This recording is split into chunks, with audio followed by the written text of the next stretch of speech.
तो पिछले पार्ट में डिमन एम्परर अगेरस के साथ में फैंटेसी पैराडाइज के बारे में बात करने लगा था, जिसके बारे में सुनकर हाओ चिन सोचने लगता है कि आखिरकार ये क्या है। तभी अगेरस डिमन एम्परर से कहता है कि फैंटेसी पैराडाइज तो ह्यूमन जेनान पास में है, इसीलिए मुझे ऐसा लगता है कि जैसे ही वो ओपन होगा वे लोग उसके सिक्योरिटी को बढ़ा देंगे। इसीलिए मेरे हिसाब से अभी बाओ और यूई को वहाँ पर भेजना सही नहीं होगा, क्योंकि वे डर है कि हमारे जैसे वे इस काम को इतने आसानी से नहीं कर पाएंगे। तब इसकी ऐसी बात सुनकर डिमन एम्परर उससे कहता है कि अब तुम इसके लिए आर्मी को रेडी कर लो, क्योंकि मैं अब इस खेल को यहीं पर खत्म कर देना चाहता हूँ। लेकिन अब इसके बारे में जानकर हाओ चन भी पूरी तरह से हैरान हो गया था, क्योंकि अब उसे समझ में आ गया था कि ये डिमन तो असल में मेन गेट के ऊपर अटैक करने वाले हैं। इसके बाद वो डिसाइड करता है कि उसे किसी भी तरह से इसके बारे में अलायंस को जल्दी से जल्दी बताना होगा, ताकि वे सभी इसके बारे में कुछ कर सके। लेकिन तभी डिमन एम्पर कहता है कि चाहे इस बार वहाँ पर कुछ भी हो जाए, लेकिन मैं उस चीज को किसी भी तरह से हासिल करके रहूंगा। वहीं उधर इसके बारे में जानकर हाओ चन भी काफी परेशान हो गया था, लेकिन असल में इस समय वो भी इसके बारे में कुछ नहीं कर सकता था। इसके बाद अगेरस डिमन एम्पर से कहता है कि शायद इस पर हमें इनको वहाँ पर नहीं भेजना चाहिए, क्योंकि मुझे ऐसा लगता है कि अभी इनको अपने कल्टीवेशन के ऊपर और ज्यादा फोकस करना चाहिए। लेकिन इस पर डिमन एम्पर कहता है कि मैं तो इस साल के उत्तराधिकारी को सिलेक्ट करना चाहता हूँ और देखना चाहता हूँ कि आखिरकार उनमें से कौन सबसे ताकतवर है। जिसके बाद हम देखते हैं कि इसके बारे में सुनकर यूई को थोड़ा गुस्सा आ रहा था और फिर आखिरकार वो इसकी बात मानने के लिए रेडी हो जाती है। तभी डिमन एम्पर अगेरस से कहता है कि तुम्हारे यहाँ का वाइन बहुत ही सॉफ्ट है, इसीलिए कभी तुम भी मेरे जगह पर आओ, जहाँ पर कि हम एक साथ में पेनफुल ड्रिंक को पियेंगे। अब इतनी बात कहने के बाद डिमन एम्पर यहाँ से वापस चला गया था। जिसके बाद हम देखते हैं कि हाओ चन भी अब यहाँ से जाने के लिए रेडी हो गया होता है और फिर यूई भी इसे यहाँ से बाहर भेजने के लिए अपने टेलीपोर्टेशन फॉर्मेशन को एक्टिवेट कर लेती है। इसके बाद वो हाओ चन से कहती है कि डिमन एम्पर अब यहाँ से चला गया है, इसीलिए मैं नहीं चाहती कि अब यहाँ पर तुम अपना कोई भी टाइम वेस्ट करो और इसीलिए अब तुम्हें तुरंत यहाँ से वापस आना होगा। इसी के साथ वो इसे बताती है कि मैं तुम्हारी मदद करने के लिए 3 दिन में अपने ग्रुप को वहाँ पर भेज दूंगी और फिर इस तरह से तुम उनके मदद से अपने टीम को लेकर डिमन बॉर्डर के पास में चले जाना। लेकिन इसी के साथ वो उससे कहती है कि अगर फैंटेसी पैराडाइज ओपन हुआ तो मुझे ऐसा लगता है कि वहाँ पर हमारी मुलाकात फिर से जरूर होगी और फिर वहाँ पर मैं तुम्हें एक बहुत बड़ी गिफ्ट दूंगी। अब इतनी बात कहने के बाद वो हाओ चन को यहाँ से टेलीपोर्ट करके वापस भेज देती है। लेकिन तभी यूई कहने लगती है कि अभी भी मैं उतनी ज्यादा पावरफुल नहीं हूँ, लेकिन मुझे किसी भी तरह से सबसे पावरफुल बनना है, ताकि इस तरह से मैं अपने डेस्टिनी को कंट्रोल कर सकूँ। इसके बाद वो कहती है कि मैं अपने रास्ते में आने वाले हर किसी को मिटा दूंगी और इसीलिए कोई फर्क नहीं पड़ता कि चाहे वह कोई भी हो। वहीं दूसरी तरफ हम देखते हैं कि हाओ चन टेलीपोर्ट होकर मून डिमन पैलेस से बाहर आ गया था, जहाँ पर वो सोचने लगता है कि आखिरकार यूई के कहने का मतलब क्या था और क्या वो मुझे भी फैंटेसी पैराडाइज में लेकर जाना चाहती है। इसके बाद वो कहने लगता है कि इस बार के मून पैलेस की सच्चाई बहुत ही खतरनाक है, लेकिन इसके बाद भी हमने अपने लोगों के बारे में इस बार बहुत ही कीमती इंफॉर्मेशन को हासिल कर लिया है। इसके बाद हाओ चन डिसाइड करता है कि अब उसे किसी भी तरह से अलायंस के पास में जितना जल्दी हो सके वापस जाना होगा।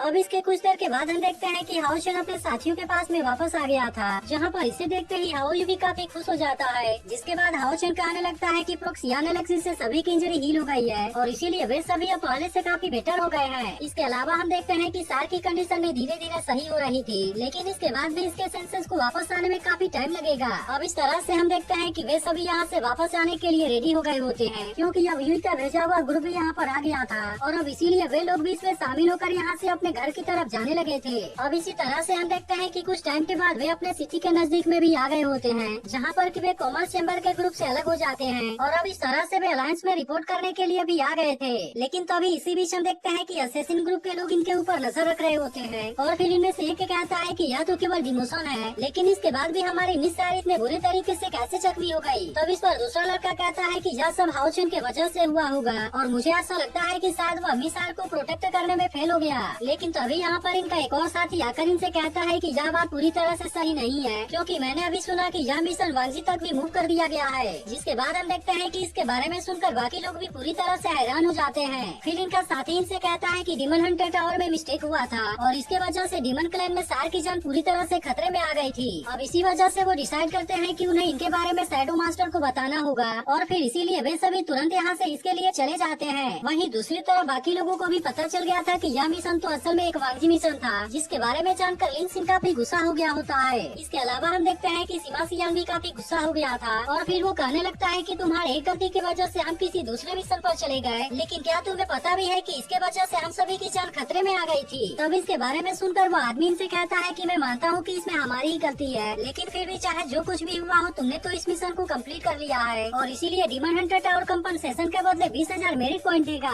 लेकिन इसके बाद भी हम देखते हैं कि इनका गुस्सा शांत नहीं होता और फिर वे उससे कहते हैं तुम्हें लगता है कि हमारी लाइफ केवल 20,000 मेरिट पॉइंट के बराबर है और क्या सच में तुम इस इसके बदले इसे चेंज करना चाहते हो। तभी हाओ चेन भी कहता है कि इसके वजह से मेरे सभी टीममेट बहुत ही बुरे तरीके से इंजर्ड हो गए हैं और इसके अलावा मैं तो इसके वजह से हमेशा के लिए डीमन टावर के अंदर फंसने वाला था। तभी इसकी बात सुनकर वो आदमी इनसे कहता है कि हम इस प्रॉब्लम को सॉल्व करने की कोशिश कर रहे हैं, लेकिन अभी इसके लिए मुझे कुछ टाइम चाहिए। लेकिन तभी हम देखते हैं कि यहाँ का इंचार्ज भी यहाँ पर आ जाता है और फिर कहता है कि कौन है जो कि इतना यहाँ पर शोर मचा रहा है। जिसके बाद हम देखते हैं कि उसका आदमी उसे इसके बारे में बता देता है, जिस पर वो इंचार्ज इनसे कहता है कि क्या नए वाले दोनों डिमन हंटिंग ग्रुप तुम ही हो, लेकिन क्या इसके बाद भी तुम्हें पता नहीं है कि तुम यहाँ पर क्या कर रहे हो। अब इसी के साथ हम देखते हैं कि वो इंचार्ज इनके ऊपर गुस्सा भी होने लगा था और फिर वो इनको डराते हुए कहता है कि यहाँ पर प्रॉब्लम क्रिएट करने की तुम्हारी हिम्मत कैसे हो गई। लेकिन अब इसकी ऐसी बात सुनकर लिन सिंह इसके ऊपर और भी ज्यादा गुस्सा हो जाता है और फिर उसे कहता है कि तुम तो इस तरीके से मर्डर कर रहे हो। लेकिन इसके बाद भी इंचार्ज इनसे कहता है कि मैं इसके बदले केवल तुम्हें 20,000 मेरिट पॉइंट दूंगा, इसीलिए इसे लेना या ना लेना पूरी तरह से तुम्हारे ऊपर है। इसके बाद वो इनसे कहता है कि अगर यहाँ पर तुम मिशन को सेलेक्ट करने के लिए आए थे तब तुम्हें पता होना चाहिए कि क्या चीज तुम्हारे लिए अच्छी है और इसके अलावा आखिरकार इसका अंजाम क्या होगा। तब इसकी ऐसी बात सुनकर हाओ चेन उससे कहता है कि तुम अपने हाथ को पार कर रहे हो। लेकिन इसके बाद भी हम देखते हैं कि इंचार्ज को इससे कोई भी मतलब नहीं होता। जिसके बाद वो इनसे कहता है कि यह रूल तो यहाँ पर हजारों सालों से चले आ रहा है और इसीलिए जब तक तुम सभी 6 सोल के मास्टर को इसके लिए अग्री नहीं कर लेते तब तक इस रूल को कोई भी चेंज नहीं कर सकता। अब इतनी बात कहने के बाद वो यहाँ से जाने ही वाला होता है, लेकिन तभी हम देखते हैं कि सभी 6 सोल के मास्टर यहाँ पर आ जाते हैं, जिनको देखते ही इंचार्ज की हालत पूरी तरह से खराब हो जाती है। इसके बाद वे इसके ऊपर गुस्सा होते हुए कहते हैं कि हमने इसके बारे में एक सोल्यूशन को पास कर लिया है, लेकिन तुम तो असल में यहाँ के इंचार्ज हो और इसके बाद भी तुमने अपनी ड्यूटी के ऊपर ध्यान नहीं दिया। इसके बाद मास्टर हान उससे कहता है कि तुम्हारे वजह से सभी डिमन हंटर की जान खतरे में आ गई थी और अब इसीलिए इसके सजा के तौर पर तुम्हें 10 साल जेल में गुजारने होंगे। जिसके बाद हम देखते हैं कि इसके बारे में सुनकर उसकी हालत पूरी तरह से खराब हो जाती है और अब आखिरकार यहाँ के गार्ड उसे सजा के लिए लेकर चले जाते हैं। जिसके बाद हम देखते हैं कि इस बात से चेन काफी खुश हो जाती है। वहीं मास्टर हान हाओ चेन से कहते हैं कि इसमें पूरी तरह से अलायंस की गलती है और अब इसीलिए इसके अपॉलॉजी के रूप में मैं इस किंग लेवल वाले मिशन से 2 लाख क्रेडिट को लेने जा रहा हूँ। इसके बाद वो हाओ चेन से पूछते हैं कि इसके कंपनसेशन के बारे में तुम्हारा क्या विचार है। लेकिन तो अभी हाओ चेन उनसे कहता है कि हमने तो पहले से ही ब्लाइंड राइड को कंप्लीट कर लिया है। जिसके बारे में सुनकर वे सभी हैरान होते हुए पूछते हैं कि आखिरकार इसका मतलब क्या है। तभी चेन अपने ग्रैंडमा से कहती है कि हम 2 लाख मेरिट पॉइंट को डिजर्व करते हैं और इसीलिए यह कंपनसेशन हमें जरूर मिलना चाहिए। तभी इसमें से एक दूसरी मास्टर हाओ चेन से कहती है कि यह तो असल में किंग लेवल वाला मिशन था, इसीलिए क्या तुम हमें बता सकते हो कि आखिरकार तुमने इसे कैसे पूरा किया। जिसके बाद हम देखते हैं कि हाओ चेन इनको इसके बारे में बता देता है, लेकिन इसी के साथ वो इनसे कहता है कि मुझे एक और जरूरी चीज के बारे में बात करनी है और इसीलिए मैं इसे अकेले में बताना चाहता हूँ। तो अगर आज का एपिसोड आपको अच्छा लगा हो तो इस वीडियो को लाइक और इस पर एक कमेंट जरूर कर देना और अगर आपने इसका पिछला पार्ट मिस कर दिया हो तो लेफ्ट वाली वीडियो जरूर देख लेना।